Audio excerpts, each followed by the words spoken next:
Last full day on the island today. It's been a good few days. Really enjoyed it. But it's time to go home tomorrow. First today though, it's coffee and Wordle.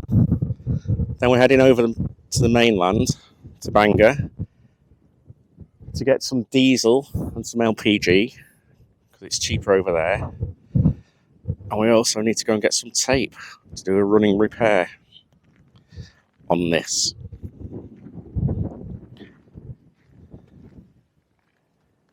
Whoops. Keith put his hand on it when he was closing the door and it just cracked and then snapped. It's probably just due to age and brittle, but we'll get some tape just to repair it until we get home and we can replace it. But as I say, first, coffee and Wordle.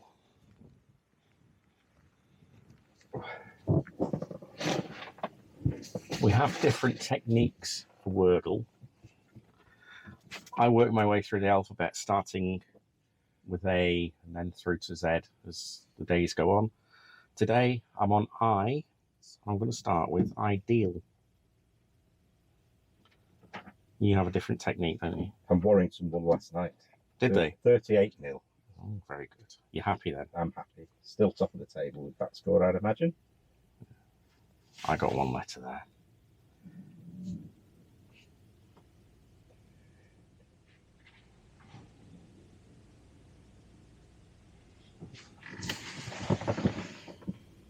In 4.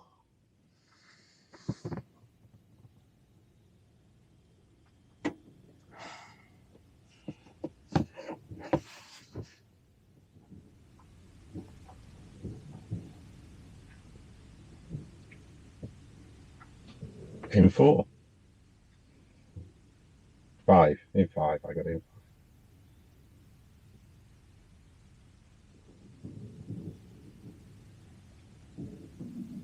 So last day, so are we going to have a breakfast somewhere? I think we might. I need the protein for tomorrow. Yeah, you're playing rugby tomorrow, aren't you? And then when we come back over, we're going to go to a burial chamber. And then we don't know what else yet, do we? Wait and see what the day brings. But first, now Wordle's out of the way. It's time for a coffee. Cheers. Cheers. You've had your biscuits. Yeah, I know you wouldn't mind another, but you're not having another. Well, they can have another one because they're on holiday. They've only had one. Have they only had one? Oh, yeah. There's a rule with our dogs, and they know it. That's why I was getting a look then. On holiday, they always get 2 biscuits for breakfast. And they can count.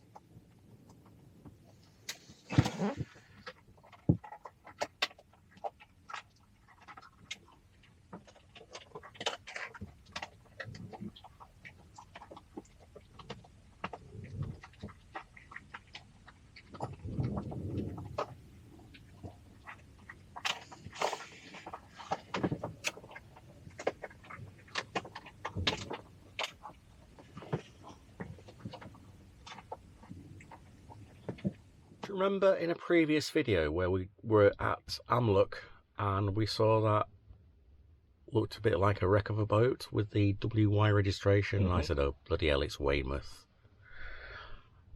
I'm alright, it's not. I've just checked because Google is my friend and it's Whitby, so I'm alright. You still don't need to take me to Weymouth. I won't be sailing on that boat anyway.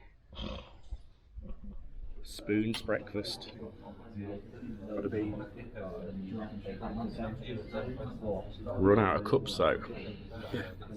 The Weddy's breakfast, the Spoon's breakfast, we've done a bit of shopping. We've bought some glue.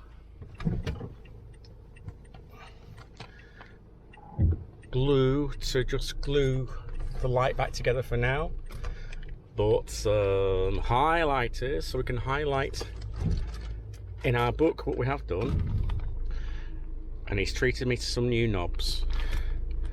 We're having a change in the back of the van rather than the monkey nuts that we've got, because one of them got a little bit wet and then start to go a bit mouldy. So we're having a change. They're also noisy. Yes, they are noisy. As the dogs walk past, they rumble, they don't rumble, and we always think it's the dogs growling. The number of times we've told the dogs off for growling at each other, and then it's not been. It's been the monkey nuts rumbling along. So now we're off to fill up with diesel because we've seen it quite cheap here. It's 149.9, so we thought we might as well fill up here. And we also begin to wonder whether we need some LPG. We're not sure. We've got a monitor on it, but we're never so certain whether it's how accurate it is. No, and to be honest, It's a bit hit and miss as well, isn't it? we've got friends who've got the same or similar monitors, and they've always said that they're never really that accurate. So I think we need to you have to grease the contact under the bottle, and I think we need to do that and reset it all. So let's get some diesel first. I've not seen a Karcher car wash before. Red diesel. Don't think we'll be allowed to use that. Doubt it. Tired girl, aren't you, after yesterday? Or what, playing on the beach? Bay? You've got very tired eyes. You have. Tired eyes. And the boys are tired as well. He said, don't point that camera at me, I'm too tired.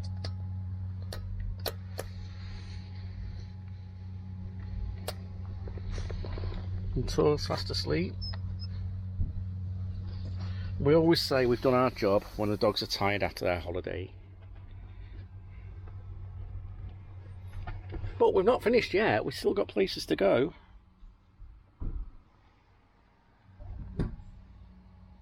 Usually she'd be on the seats to see what Keith's doing. I'm too tired.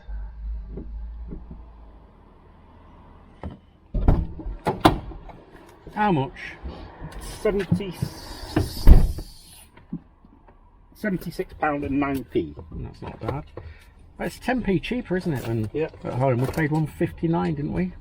When we filled up before we set off. Yes. 10p cheaper is not bad. We thought we'd see it a bit cheaper somewhere else, haven't we? But We thought we saw it at 146, but we can't remember where. right, LPG now. Right.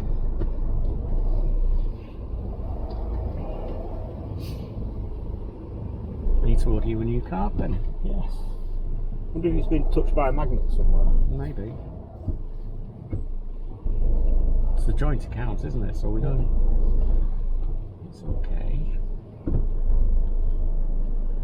This will be interesting. We always get this totally wrong about how much we need to put in. And how do you do it? Well, we usually get it. We've got a lady or a man who can. It's not self-service.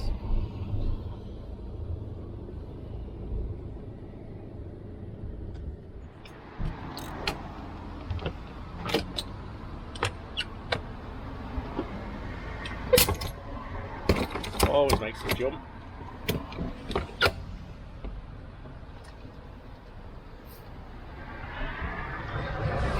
Never trust it.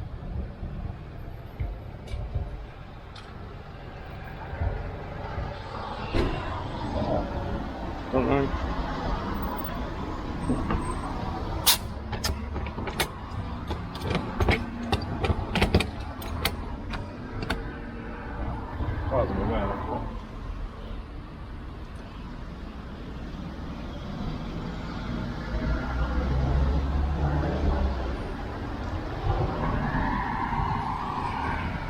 That's clear, isn't it?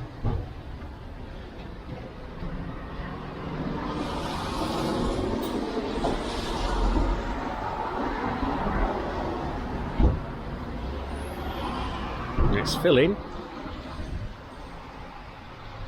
It's not coming out anywhere, so It's changed. It was quite low. yeah.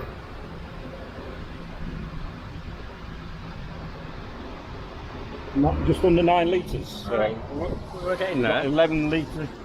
Yeah. So just under 9 litres and £8.95. That's the most we've spent on gas in a long time.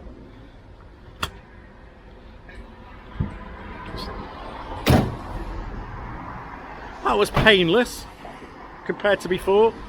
Before, when first time we did it, we needed 3 arms, 2 legs, and we still couldn't make it work. No.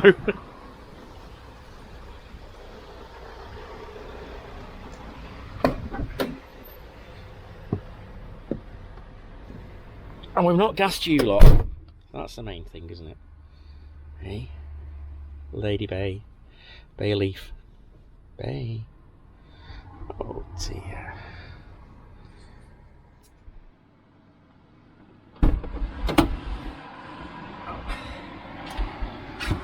Well, that's the end of the mundane stuff. Yes. We can go and adventure now.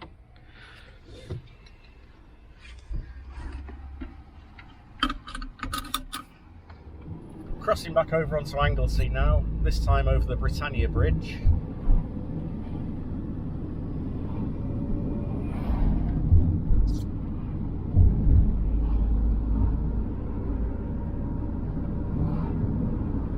Not quite as ornate. Robert Stevenson, engineer, built this bridge, designed this bridge.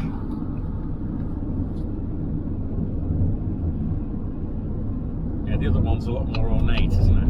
It is.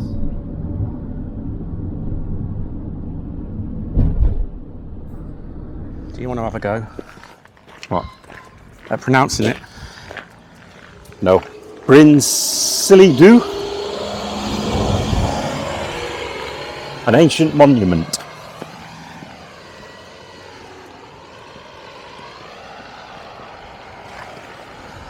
He laughed at me the other day. He's got a new rab. He calls me a rab whore. Well, that's all you seem to be buying at the moment. I like rab.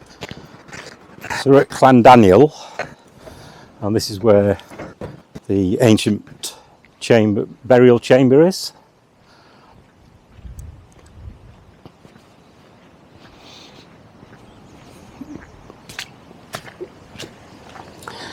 Park just over the road. And just a bit of a path.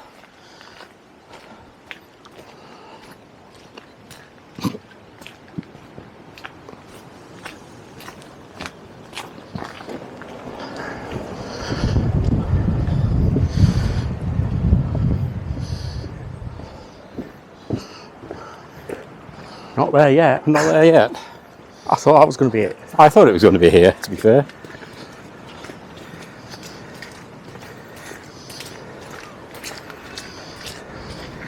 There's still a way to go. We've started to see, peeping over the hedge, I assume is the mound. If you're going to come and visit this, I would suggest having decent footwear.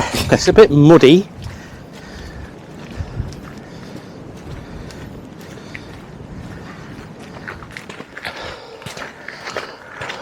Fairly interesting, this one. Late Neolithic, circa 2000 BC religious site built in 2 stages. The first was a henge with a ditch and stone circle, which is visible behind the mound. The second was a building with a stone chamber for the burial of human remains, and approached by passage and covered by a mound.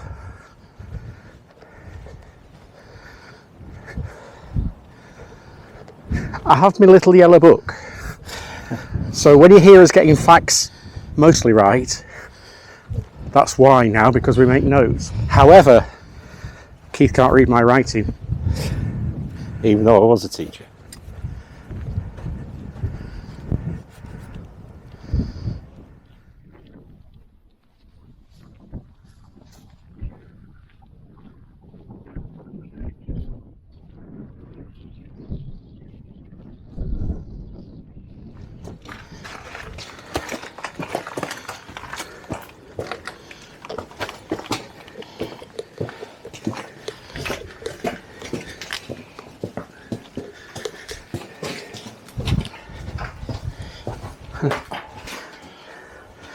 No, you're not having it.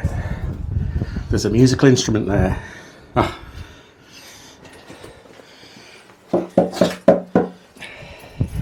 It might have called the gods now. Oh. I don't think that's original. What, this beam? The beam, do you know?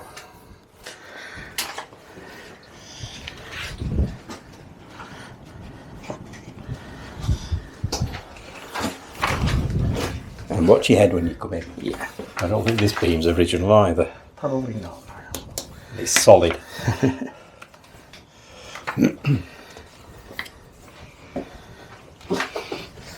lot of people leave offerings here. Different bits and pieces. That's a really nice corn dolly.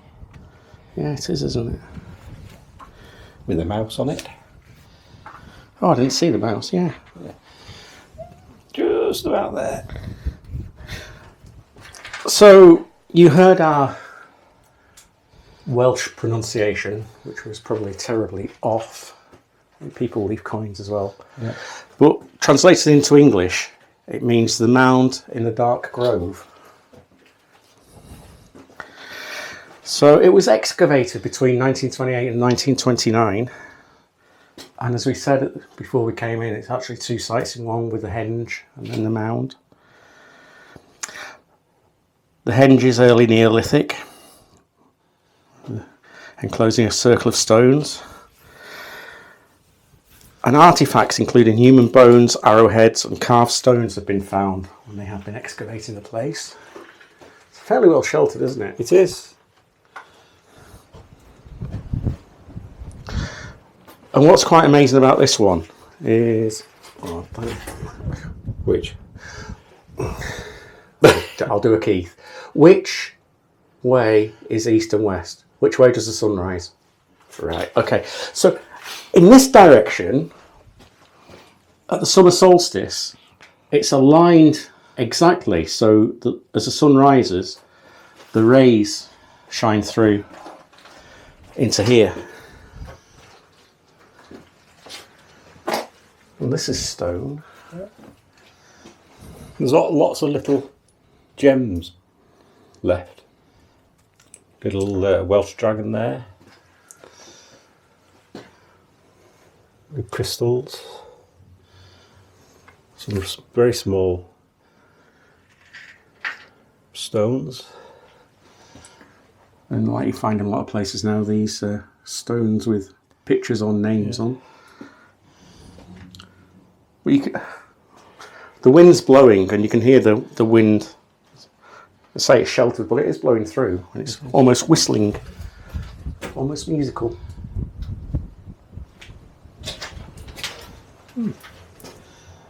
It's a nicely preserved one though. It is.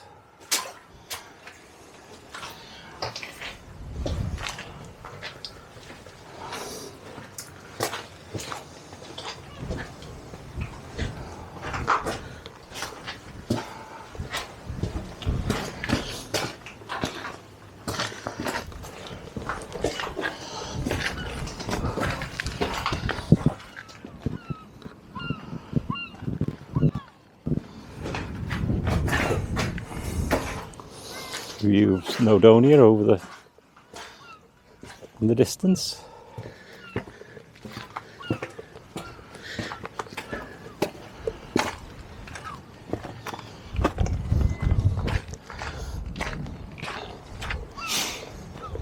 You have to wonder why here. Yeah. When you look over there at that mound of rock, you kind of wonder, did they build this to look a little bit like that? Because they're very similar shapes, aren't they? Mm. I can't remember, there's something about that stone pillar in there as well. This says a megalithic mystery. A number of unsolved mysteries. We don't know how many people were originally buried in the tomb. It remained open for many hundreds of years and suffered erosion and disturbance.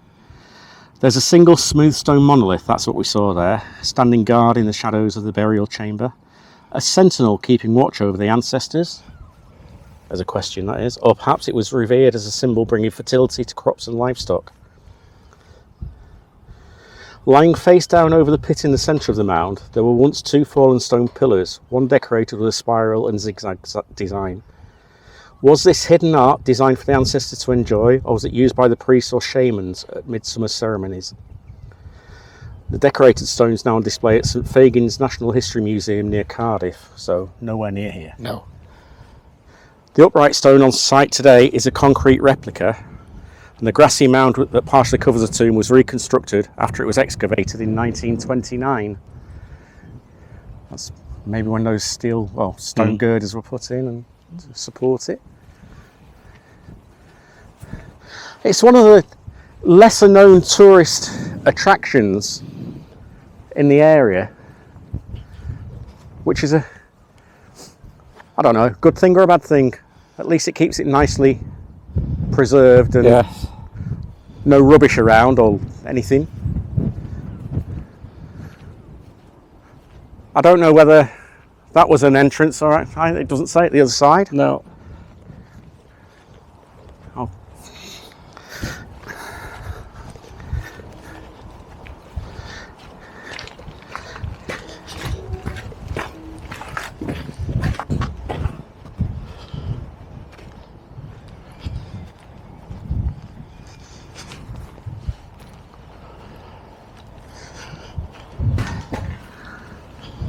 Hello. I very much doubt it was. It doesn't look like it's been filled in, does it? No. I don't think that those 2 rocks. I think those 2 rocks are original, aren't they? Yeah, I think so.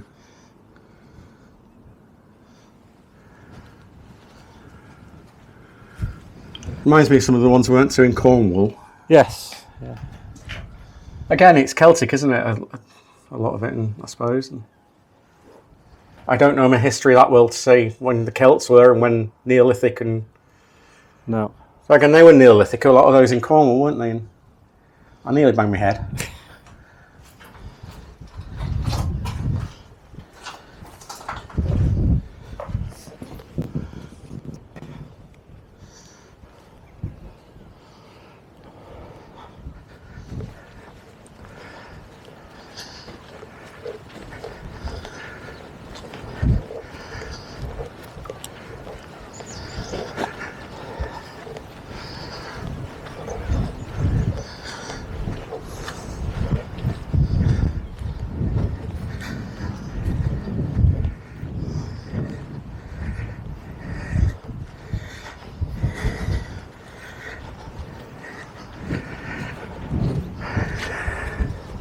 So there's another information board telling us a little bit more. So it says the people of the Neolithic.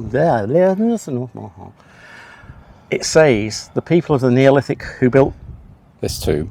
the people of the Neolithic. Yeah. It doesn't say era. No. The people of the Neolithic who built this tomb around 5,000 years ago were farmers. Maybe having an accurate calendar to plan when to sow and harvest crops was important for their success. Like Stonehenge or Newgrange in Ireland, and Maeshal on Orkney, Bryn Celli Ddu was deliberately aligned with the movement of the heavens. Maybe these solar calendars enable prehistoric people to know the right time of the year to come together at these distant sites for important celebrations. And as we mentioned before, if you're lucky enough to visit Bryn Celli Ddu, dawn of the midsummer solstice, or simply to witness the sunset from the mound at any time, you will share a fleeting connection with our distant ancestors.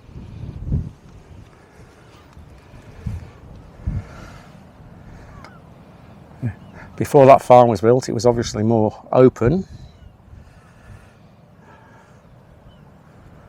So that's Bryn Celli Ddu, or Celli Ddu, or something. Now, if you're watching this video, we've only just had breakfast, but some time has passed, so it could be time to go and find a coffee somewhere.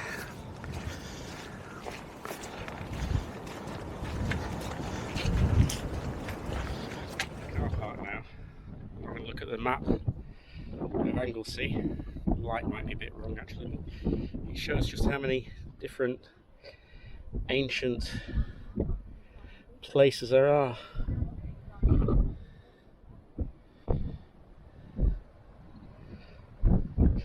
So we're going to have to come back and do some more of them. There's standing stones and capped.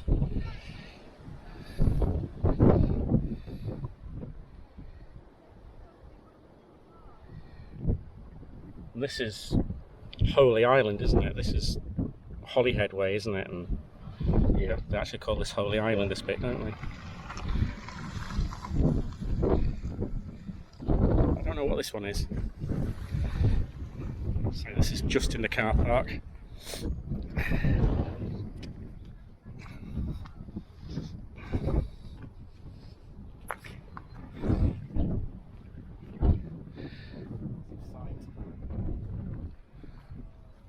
This looks like a place you can come and have your picnic. It does.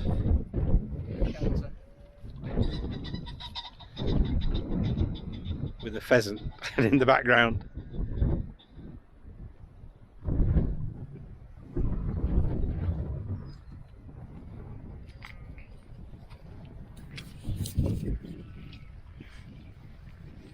In case you don't know what we mean by the monkey knots, they're them. And that's the noise that they make. And every time the dogs wag the tail, that's what we hear. And if we're lying in bed or just sat here and we hear it, we go, shut up, stop growling at each other. Don't we, Tor? And then you look at us and you say, I didn't do a thing.